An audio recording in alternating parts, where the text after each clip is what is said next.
Hello there, vintage pachinko fans. This is Magic Dan from Magic Pachinko Restorations with another short video of a vintage pachinko machine. We are definitely closing in on that 2 million number, one subscriber at a time. Well over 300 by now, and would certainly appreciate it if you subscribe. There's a lot of, if you've never seen any of the videos that I've made, I make a fair amount of videos, not just for the machines themselves, but a lot of instructional videos too, that hopefully would answer maybe some of the questions that you have. However, if you don't find the answers in the videos, then by all means just visit magicpachinkorestorations.com. Use the contact area to contact me. I'm more than happy to talk to anybody about pachinkos. I enjoy making sure that you get your pachinko machine up and running. And certainly if you're looking to have somebody restore it, then that's even better for me. So this is a 1973 Nishijin Model B, and I was fortunate in the sense that this is actually one out of my stock, and had a break in between customer restorations. So this, as of June 3rd, I believe, is the date today. This one is actually for sale. There'll be pictures of it on the website. If you're interested, please contact me through the website. Don't try to do it through YouTube. Do it through the website. It's much easier for me to get back to you. So this was a complete restoration. This is the original playfield. This playfield was not badly water damaged, but obviously you can see the difference in the colors. The colors just fade terribly over 40 years.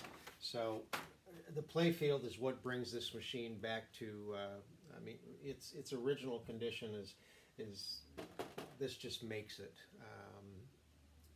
It's so important to me to have the machine look really nice, and it's the playfield that does it. Yeah, there's still scuff marks on it, and you know, it's not, the white isn't as white as it used to be, and so on and so forth, but you know, it's 45 years old. It doesn't necessarily, you don't want to necessarily have it be brand new looking, but you want to have it looking as good as possible, and that's my goal when I do these. So everything gets polished, everything gets clean, everything gets taken off, and then put all back together. So that includes all the wood. I do put the stabilization feet on, the custom-made stabilization feet. This is beautiful wood. This is red mahogany. Only after 40 years of grime it doesn't look very good, but if you plane off all the grime and then sand it smooth and then put a couple of coats of polyurethane on it, it comes out looking really nice. So here's the back of the machine. Again, everything comes off, everything gets disassembled, everything gets cleaned, all the pivots get polished. The pivots are brass. They all get the tarnish polished off of them. Internally, these machines are really, really filthy with the body oil and the cigarette smoke and so on and so forth, to the point where this will look gray, even though it's a clear piece of plastic. Once it's clean, it makes a huge difference. So parts-wise, this machine has everything that it's supposed to have. The only thing, there used to be a cover right in here. It's almost kind of rare to see that cover. I get them every once in a while, but again, these kinds of covers don't affect the functionality of the machine. They're just nice to have. So the jackpot cover, the seesaw cover, this protects the mechanism up in here and here, keeps it clean, so on and so forth. So everything is, there's two lights in here, there's a light up there, and I use the 12-volt power supplies now. So we'll just plug that in.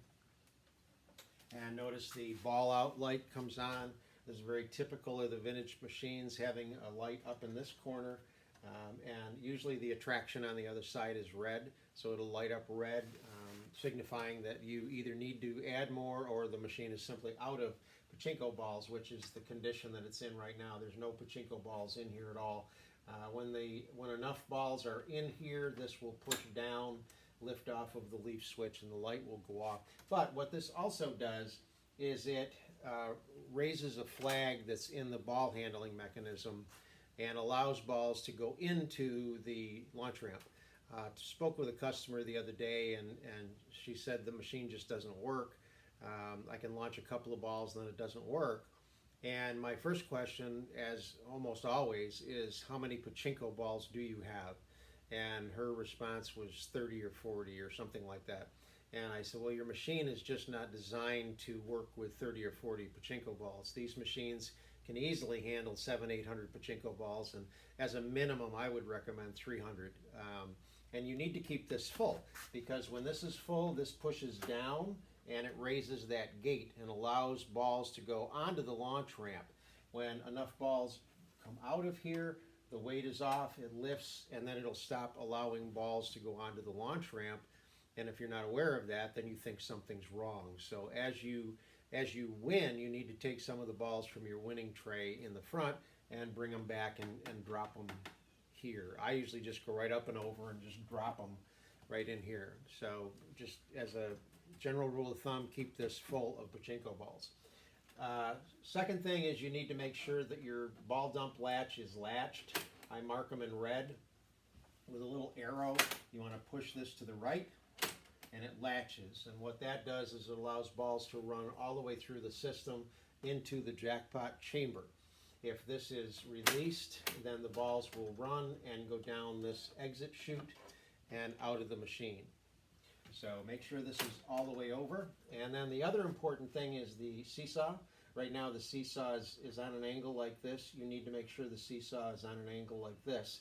And to do that, again, red arrow, you simply push up on this little rod and you'll see that white piece of plastic lift up like this. This is the proper position of the seesaw, so that when a winning ball comes in, it will come into the seesaw tips, and then it goes down through this chute here, lands on the end of the jackpot arm, which gets pushed down. It then activates the jackpot, it opens, it lets the winning balls out, the jackpot closes, refills, the arm comes back up, and the winning ball will drop out of here. So if you ever are playing and you don't get a win, this is where you want to look, because more than likely there'll be a ball in here that just simply didn't complete the cycle, and you just kind of wiggle. You don't want to push on this hard, but you want to wiggle this a little bit. You can wiggle up here a little bit, and then eventually lift up on the paper clip. It'll drop out and the machine will recycle. So just kind of keep that in mind. So we're up here, we're latched here. Always suggest you just start with a handful of balls, just to make sure that they run down into the jackpot and stop, rather than down the exit chute and all over the floor, as I've done many times. So it's loading up the way it should. So again, the vast majority of balls that I have, I'm going to put in the upper hopper. So everything is prime, it's ready to go. You will need some sort of a tray that's wide enough to catch the balls from these two chutes. That's where the winning ball comes here, the losing ball comes over here. Something similar to this. So we'll put these in the feed hopper. Put this back where it belongs, and we'll show you the machine in action.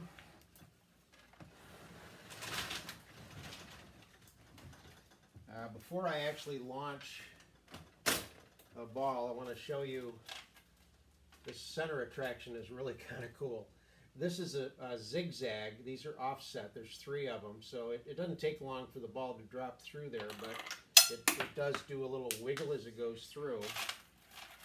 And then it'll land in here somewhere. It can go in on either side or down the middle. And if it goes down like that, it will open the right tulip and the center tulip. If it goes down on this side,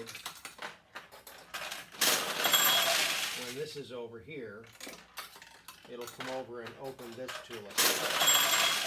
So with the tulips open, it's a much easier win situation. When the tulips are wide, they're easier to hit. So now that the tulips are wide, we'll launch some balls.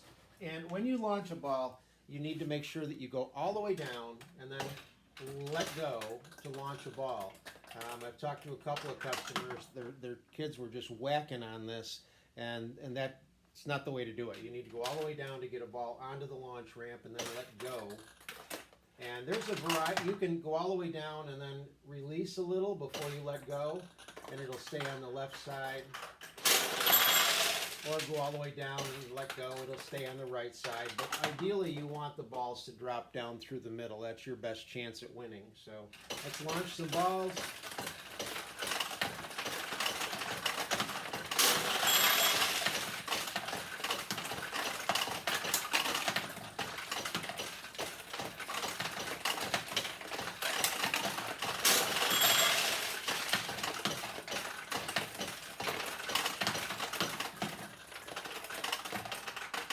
So that's a 1973 Nishijin Model B, looking for a good home.